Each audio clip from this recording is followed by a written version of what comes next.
All right, folks, this is assignment number 3, Google Calendar.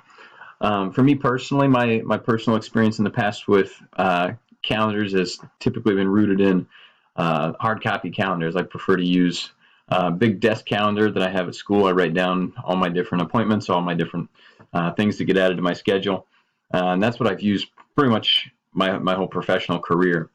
However, my school that I work at has been really intentional about kind of jumping in with both feet to everything Google has to offer.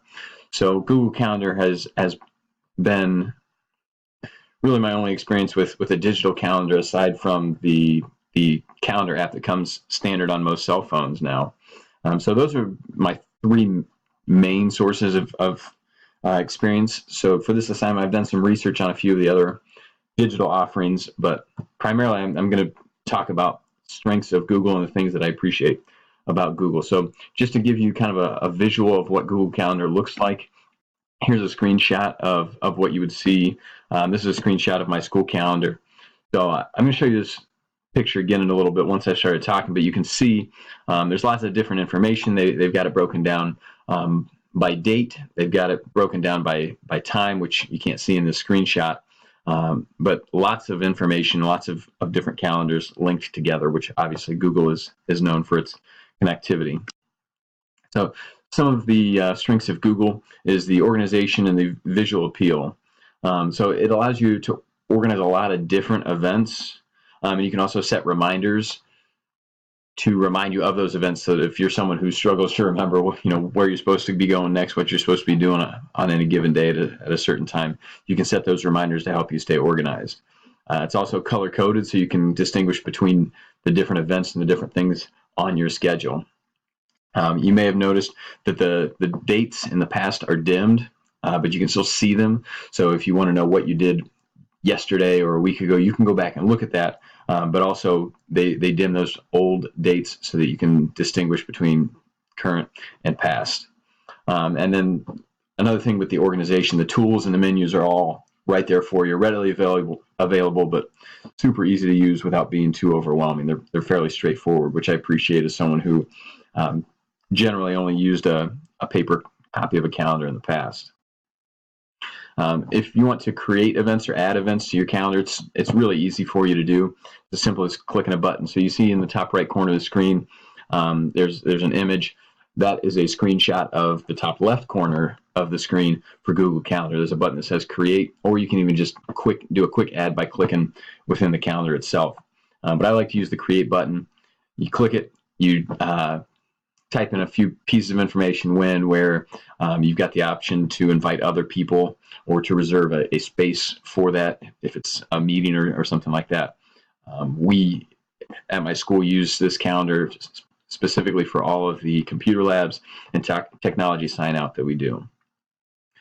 So super easy to create an event, and it's also really easy with going back to that connectivity theme, very easy to add other people to events. One of the features of Google Calendar that is far superior to paper pencil calendars, you can look at multiple calendars simultaneously. You can view multiple calendars on the same page without having to toggle between screens or do too much. So you can see in the image on the right, you can see that my calendar, my name is Matthew McConnell, our school makes everybody's birthdays, and then all those other calendars that are listed there. You can also set your settings so that other people can see your schedule. That's really helpful if you're trying to schedule a meeting. For example, our guidance department is in charge of scheduling 504s and IEP meetings, and they can see my schedule so they know that I'm on planning from 8:30 to 9:15, or they can see when my lunch is or see if I have other meetings scheduled during that time, which helps them, but it also helps me out because they're not trying to double book me for meetings. So that's another benefit, is you can see multiple calendars at the same time. And like I said, we also use Google Calendar for technology signups.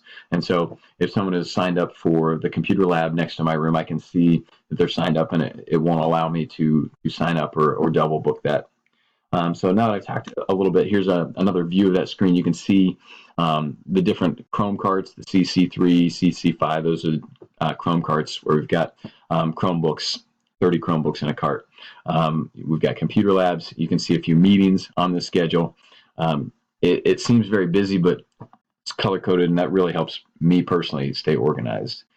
So another look at Google Calendar now that you know a few of the things that are available. I briefly mentioned the reminders. Some more details on those reminders. You can have reminders sent to your Gmail account. So again, the word connectivity is really important with Google's offerings. So if you put something on your calendar or you accept an invitation to a meeting, you can get a reminder through your Google email account as well as in Google Calendar.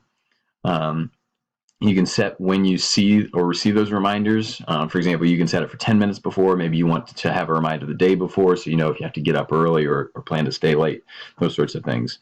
And like I said, those email notifications come through Gmail, but you can also get them through the Google Calendar app as well. One of the new features that I thought was beneficial and in my research seemed to be a strength of Gmail over other offerings, or excuse me, a strength of Google Calendar over other offerings, was the search feature. They now offer, you can type in an event or a keyword, a name, and you can search for things. So that if you're not sure when it's happening, but you know that it's somewhere in that schedule, you can search for it. And that can be really useful rather than going a day by day or week by week search. You can pinpoint where it's at much more quickly. I like the outlet, the overlay of Google Calendar, what it looks like. It's organized using a grid-like view. The default setting separates the days of the week into its own column, and then on the left-hand side, each row is divided within the hours of the day. So you saw in the picture at the top, there's a list of everything that is signed out for the whole day, and then at the bottom, it's an hour-by-hour breakdown of what's happening at different times throughout the day. So I like both those features a lot. One of the other strengths of Gmail is you can link to other calendars. So for example, if you wanted to connect your school Gmail, your work Gmail, your personal Gmail, you can connect all of those into one calendar. And that really allows you to have that central location for all of your events and all the things that you've got going on. And I've heard lots of people talk about how this saves them so much time and effort and prevents them from missing or forgetting, because they looked at one calendar, thought, oh, I don't have anything going on, and then missed an event that was on a different calendar. Google Calendar helps you avoid that mistake. It's really easy to invite others. Obviously, I've used the word connectivity quite a bit. Very simple to create an event, add others to that event, send them an email notification, or if they can't, they can say, no, I can't be there, or even a maybe, so you could check in with them. I will say, though, having a Google account and being a part of the same group or organization does make this a lot easier. But it's a feature that for our school, because we all have a school Gmail account, is really ideal for us working together and collaborating. Some additional features, you can automatically add events to your calendar from your emails, which I thought was really cool. You know, you get an email and you can click a button that allows you to add that event directly to your calendar. You can set office hours. So you've got office hours and other people can see those office hours. There's add-ons, as with most of Google's offerings. They've got lots of different add-ons that allow you to customize and add different features. And then as an administrator, if you have administrator access, you can adjust settings even further to make decisions for your group or your organization. So those are some of the features of Gmail that I think make it the superior offering as far as calendars go. So I highly recommend it. I've had a lot of great success with it, and I hope you take the time to explore it and find out all that it offers. Thanks.